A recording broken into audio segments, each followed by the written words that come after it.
बहुत स्वागत है आपका इस बुलेटिन में। मैं हूं आपके साथ अवंतिका श्रीवास्तव। रुक करेंगे आज की तमाम बड़ी खबरों का और सबसे पहले भोपाल से इस वक्त एक बड़ी जानकारी मिल रही है। गृह मंत्री नरोत्तम मिश्रा का बयान सामने आया है।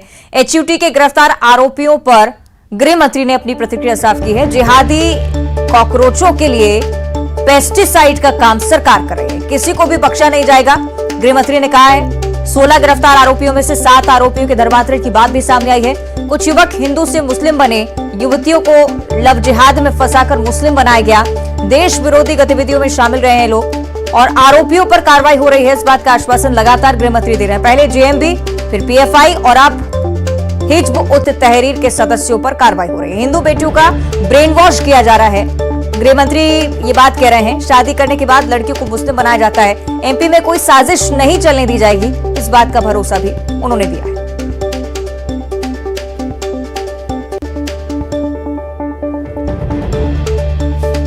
आपको कि जिहादी काकरोचों के लिए मध्य प्रदेश की पुलिस पेस्टिसाइड की तरह ये ढूंढ ढूंढ के निकाल के मारेगी। 3 बड़ी कार्रवाइयां अभी पिछले महीनों की आप देख लें। जेएमबी जमायत उल मुजाहिदीन, इसके जो 3 बांग्लादेशी थे वो भोपाल में पकड़े गए। देश भर में 8 राज्यों में 70 लोगों को इसमें गिरफ्तार किया गया था। PFI, popular front of India, 22 लोगों को एटीएस ने हमारी ने गिरफ्तार मध्य प्रदेश में किया था। भोपाल, उज्जैन, इंदौर, नीमच ये पकड़े गए थे। और तीसरा ये एचयूटी हिजर तहरीर वाले लोग 16 अभियुक्तों को पकड़ा है। 10 भोपाल में, 1 छिंदवाड़ा में, 5 हैदराबाद में ये पकड़े गए हैं। जहां तक सवाल 7 लोगों के धर्म परिवर्तन का है, ये अपने आप में पूछताछ में सब चीजें धीरे धीरे निकलती आ रही हैं। और अचंबा आप देखिए, ये ब्रेन वॉश करने वाले जो लोग हैं ये साधारण लोग नहीं है। एक प्रोफेसर है, एक जिम का ट्रेनर है, एक कोचिंग चलाता है, एक सॉफ्टवेयर का इंजीनियर है, एक सॉफ्टवेयर का टेक्नीशियन है। इस तरह के लोग ये लव जिहाद जैसे काम में लगे हुए थे। हिंदू बेटियों को ब्रेन वॉश करके फंसाकर शादी कर पहले लड़के बने मुस्लिम और फिर लड़कों के द्वारा उन लड़कियों को इस तरह का किया गया।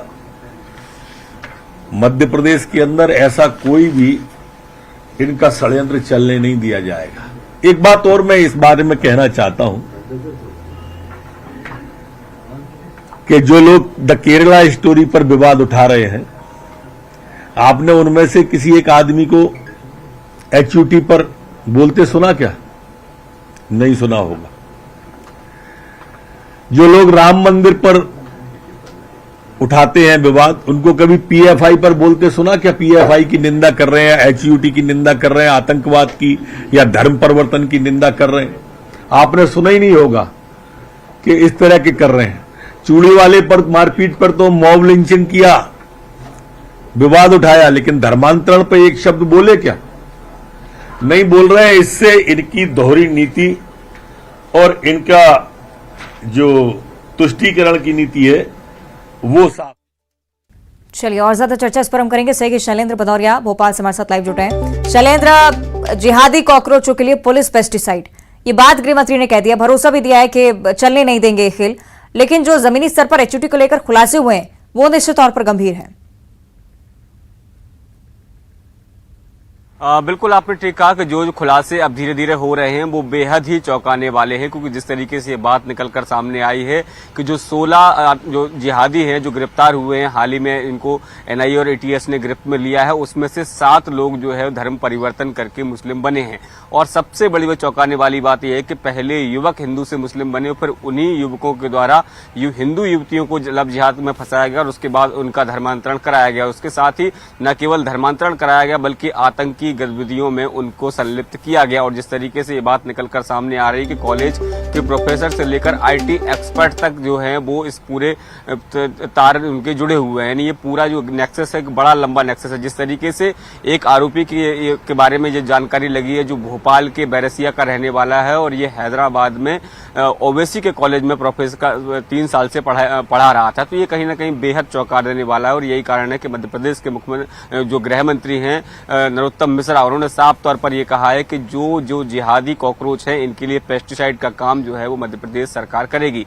उन्होंने हवाला दिया कि इसके पहले भी JMB के आतंकी हो उन पर जो प्रभावी कार्रवाई की गई थी, उसके बाद जिस तरीके से जो PFI है उसके भी कई लोग जो है वो मध्य प्रदेश से गिरफ्तार हुए थे और अब जो हट जो है उसके जो संदिग्ध आरोपी हैं उनको गिरफ्तार किया गया। उनसे ATS और NIA लगातार पूछताछ कर रही है। उन्होंने कहा कि मध्य प्रदेश की सरकार इस तरह के जो गतिविधियां हैं उनको मध्य प्रदेश में संचालित नहीं होने देगी। आपको ध्यान होगा कि कल ही मध्य प्रदेश के मुख्यमंत्री शिवराज सिंह चौहान ने भी यह बयान दिया था और कहा था कि मध्य प्रदेश को केरला नहीं बनने देंगे। यानी साफ तौर पर जो है अब वो कार्रवाइयां हो रही हैं। लेकिन सबसे बड़ी बात यह है कि जिस तरीके से राजधानी भोपाल के ऐशबाग में ये लोग रह रहे थे और रहकर यहाँ से आतंकी गतिविधियों को संचालित कर रहे थे, ये कहीं न कहीं सरकार के लिए सोचनीय है और कहीं न कहीं ये विचार करने वाली बात है कि आखिर इस तरह के लोग क्या मध्य प्रदेश में और लोग तो नहीं है। बिल्कुल, अब देखना होगा जमीनी स्तर पर चले तो क्या कार्रवाई इसे लेकर होती है। बहुत शुक्रिया आपका ये पूरी जानकारी साझा करने के लिए।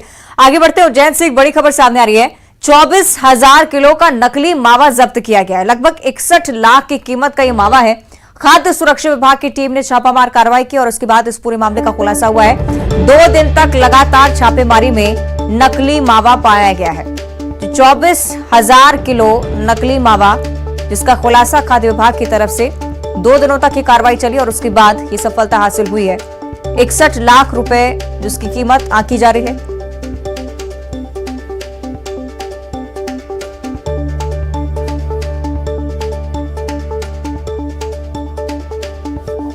4 चैम्बर में 987 हमें मावे की डलिया बनी है, जिसमें करीब एक डलिया में 25 किलो मावा है और इस तरह 24,675 किलोग्राम जो मावा है 24,000 जो किलो मावा है। और इसमें हम जो 6 व्यापारियों को ये बताया है, वो व्यापारी भी उपस्थित हो रहे हैं और उनसे सैंपल की कार्रवाई करके अब शेष मावे को अपनी सीज करके अपनी कस्टडी में। तो देखिए, अधिकारी लगातार कह रहे हैं कि कार्रवाई का दौर यहां पर चलेगा, लेकिन बड़ा सवाल यह है कि खाद्य विभाग की तरफ से जब यह खुलासा हुआ, चौंकाने वाली स्थिति इसी बात को लेकर कि 24,000 किलो नकली मावा यहां से जब्त किया गया है। कितने लोगों को ये सप्लाई किया जा रहा था और कितने ही लोग गंभीर बीमारियों का शिकार उसके खाने के बाद हो सकते थे, ये भी एक बड़ा प्रश्न। लेकिन किस तरह से यहाँ पर नकली मावा बनाया जाता है, तैयार किया जाता है, बेचा जाता है, इस पर अभी भी संशय है, क्योंकि पूरी जानकारी फिलहाल अधिकारियों के पास है और इसी के आधार पर पुलिस भी आगे की कार्रवाई करेगी। खाद्य विभाग के अधिकारी लगातार कह रहे हैं।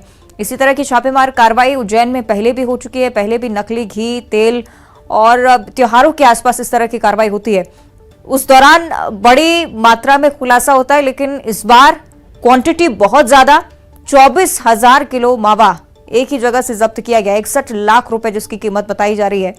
बताया यह भी जा रहा है कि 2 दिनों तक कार्रवाई का दौर चला और उसके बाद इस पूरे मामले का खुलासा हो पाया। इतनी बड़ी मात्रा में यहां से नकली मावा जब्त किया गया है।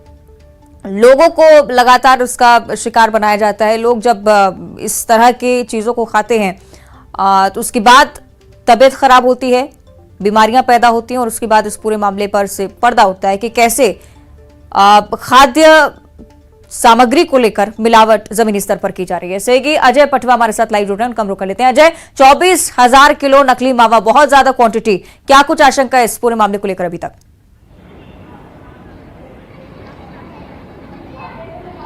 जी देखिए, उज्जैन जिले की जो उनेल तहसील है, यहाँ पर जो है अधिकतर मावा बनाया जाता है, क्योंकि यहाँ का जो मावा है हर जगह जो है भेजा जाता है, इसकी सप्लाई की जाती है। कई बार जो है खाद्य विभाग को सूचना मिल रही थी कि लगातार उज्जैन के पास में जो ग्राम है इटावा है, यहाँ पर जो है नकली मावा बनाया जा रहा है, जिसमें जो है जो मिलावटी की चीज़ें होती हैं उनका उपयोग कर ये मावे का बनाकर जो विक्रय किया जा रहा है। तो इसी को लेकर जो है खाद्य विभाग की टीम ने कलेक्टर कुमार पुरुषोत्तम के आदेश पर जो है कार्रवाई करते हुए जो है 24,000 675 ग्राम जो है मावा जब्त किया है, जिसमें इसकी कीमत जो है 61 लाख के आसपास बताई जा रही है। यह अभी तक की सबसे बड़ी कार्रवाई है, क्योंकि उज्जैन में आसपास में जो मावा बनाया जाता है उन्हेल तहसील में, तो इसको लेकर जो है लगातार मुखबिरों से सूचना मिल रही थी। इसके आधार पर जो है खाद्य विभाग की टीम ने ये कार्रवाई की है और खाद्य विभाग की टीम का यही कहना है कि आगे भी यदि इस तरीके की जो मिलावट जो खोर हैं यदि इसी शिकायतें इनकी मिलती रहेगी तो इस पर भी कार्रवाई की जाएगी। फिलहाल मध्य प्रदेश के मुखिया शिवराज सिंह चौहान के आदेश अनुसार जो मिलावट खोर है उन पर सख्त कार्रवाई करने के आदेश दिए हुए हैं, तो इसी के बिहाफ पर जो है उन्हेल में कार्रवाई की गई है और ये बड़ी मात्रा में जो है मावा पकड़ा गया है। बहुत जरूरी अब अजय ये भी कि सख्त कार्रवाई जमीनी स्तर पर हो। बहुत शुक्रिया आपका फिलहाल ये पूरी जानकारी साझा करने के लिए। और अब सिवनी की ओर बढ़ेंगे, जहां से नाबालिग की हत्या की जानकारी सामने आ रही है। बोरे में लाश पाई गई है नाबालिग की। दिल दहला देने वाली ये पूरी वारदात, 3 नाबालिगों पर हत्या का आरोप लग रहा है। आरोपियों ने चाकू और साइकिल की चेन से नाबालिग की हत्या की। शव बोरी में भरकर ठिकाने लगाने की कोशिश की गई। बरघाट थाने के मगरकट्ठा गांव की पूरी घटना है। पुलिस ने तीनों नाबालिग आरोपियों को फिलहाल हिरासत में लिया है। जानकारी जुटाने की कोशिश की जा रही है कि क्या कुछ विवाद रहा, लेकिन बड़ी बात यह कि नाबालिग की हत्या की गई और आरोपी भी नाबालिग। सहयोगी अजहर खान हमें ज्यादा जानकारी इस पर देंगे। अजहर, क्या है पूरा मामला, क्या कुछ खुलासा अभी तक?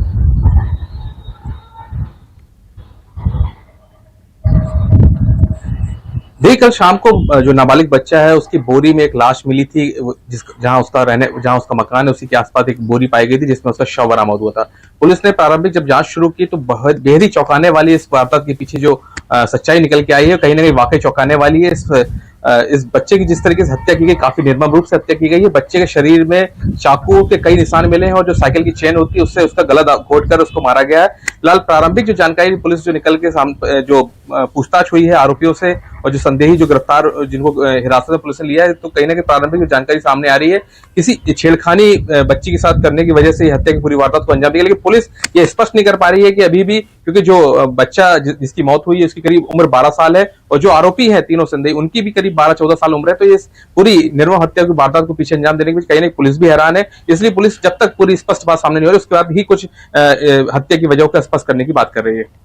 चलिए, देखना होगा अजहर किस तरह की कार्रवाई अब यहां पर होती है इस पूरे मामले को लेकर, क्योंकि नाबालिग आरोपी हैं। बहुत शुक्रिया आपका इस पूरी जानकारी के लिए। आगे बढ़ते हैं, बात करेंगे जांजगीर चांपा की, जहां शराब पीने की वजह से 3 लोगों की मौत हो चुकी है।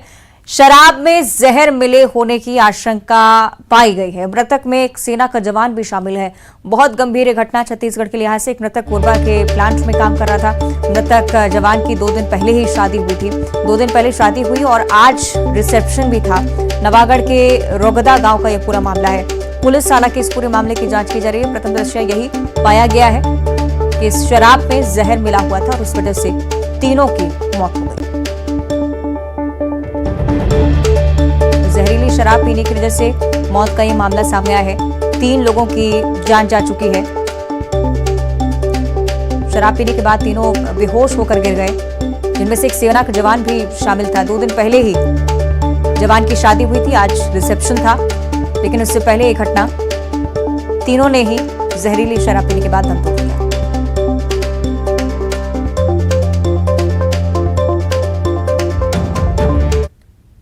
7 बजे घर ले निकली से और जाके हर प्रसाद कर दारू ली से और पी से करे तुरंत पिए के बाद में गिर गिस ओकर बाद तुरंत नवागढ़ के हॉस्पिटल में लाए हैं और लाए के बाद में यहाँ के डॉक्टर मन बोली से कि खत्म हो गए।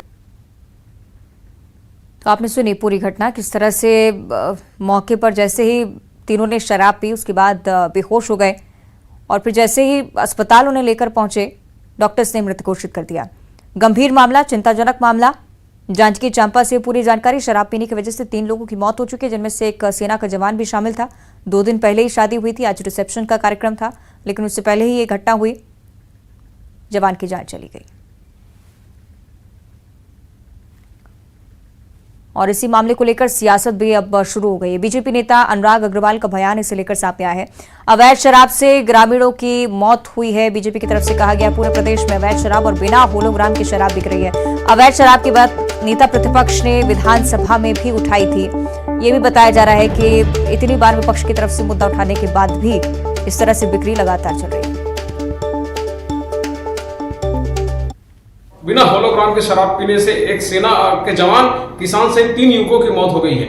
उस क्षेत्र सहित पूरे छत्तीसगढ़ में लगातार अवैध शराब और बिना होलोग्राम के शराब बिक रहे थे और ये बात जांजगीर चांपा के विधायक और नेता प्रतिपक्ष नारायण चंदेल जी ने विधानसभा में कई बार उठाया, परंतु आप विभिन्न बहाने करके शराबबंदी नहीं कर रहे हैं, क्योंकि इससे आपको 2000 करोड़ रुपए का लाभ हुआ है। मुख्यमंत्री भूपेश बघेल जी, आपने कहा था कि कोरोना काल में स्प्रिट पीने से लोगों की मौत हो गई, इसलिए मैं शराबबंदी की हिम्मत नहीं कर पाया। लेकिन शराब बेचने के इस बहानों ने दुर्घटना और विभिन्न कारणों से 1000 युवकों की जान ली है। इन 1000 युवकों की जान की कीमत और इन उजड़ी माताओं के सुहाग के आप जिम्मेदार हैं और जनता इसके लिए आपको माफ नहीं करेगी। चलिए सेगे रोहित शुक्ला की ओर हम रुख करेंगे, ज्यादा जानकारी इस पर हम लेंगे। रोहित, क्या कुछ अपडेट अभी तक इस पूरे मामले को लेकर, क्योंकि दूसरी तरफ सियासत भी लगातार बढ़ती हुई इस पर?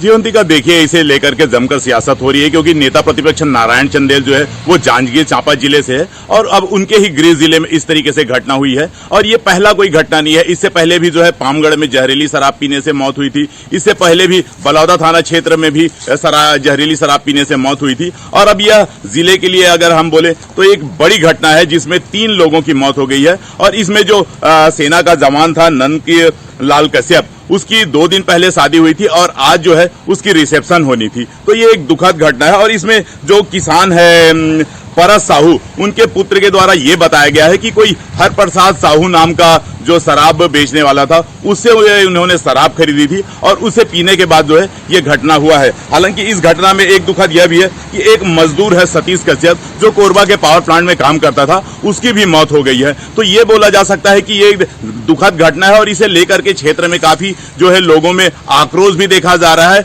और लोग काफी दहशत में भी है। क्योंकि देखिए, अगर शराब की बात की जाए तो ग्रामीण अंचलों में आज भी जो है धड़ल्ले से शराब बन रहा है और बिक रहा है। पुलिस के द्वारा ये जरूर कहा जा रहा है कि कार्रवाई की जा रही है, लेकिन लगातार ग्रामीण अंचलों में देसी शराब बन रहे हैं, महुआ शराब बन रहा है और बिक भी रहा है। इसे लेकर के, क्योंकि चुनावी वर्ष है, तो इसे लेकर के गंभीरता से विचार करने की जरूरत है, क्योंकि ग्रामीण अंचलों में देसी शराब बनना, बिकना और इस तरीके से घटना होना आम बात है। ये अलग चीजें हैं कि बहुत सारी घटना में जो है मामले सामने आते हैं और कई ऐसे मामले होते हैं कि लोग। ठीक है, देखना होगा अभी क्या कार्रवाई इस पूरे मामले को लेकर होती है। बहुत शुक्रिया आपका रोहित जानकारी के लिए। आगे बढ़ते हैं, इंदौर से बड़ी खबर की ओर रुख करेंगे, जहां द केरला स्टोरी के लेखक सूर्यपाल सिंह इंदौर पहुंच गए हैं। मध्य प्रदेश के सीएम शिवराज सिंह चौहान ने भोपाल में उन्हें आमंत्रित किया है। लेखक और मंत्रिमंडल के साथ सीएम कल भोपाल में द केरला स्टोरी फिल्म भी देखेंगे। 150 करोड़ का बिजनेस ये फिल्म कर चुकी है और पूरी फिल्म की यूनिट को धमकियां मिल रही हैं। लव जिहाद और इस्लामिक गठजोड़ पर यह पूरी फिल्म बनाई गई है। लेकिन इस बीच फिल्म के लेखक का यहाँ पर पहुंचना कि अरुण ज्यादा जानकारी के साथ जुड़ रहे हैं। अरुण, क्या कुछ जानकारी? लेखक पहुंचे हैं, मुख्यमंत्री के साथ फिल्म भी देखने वाले हैं।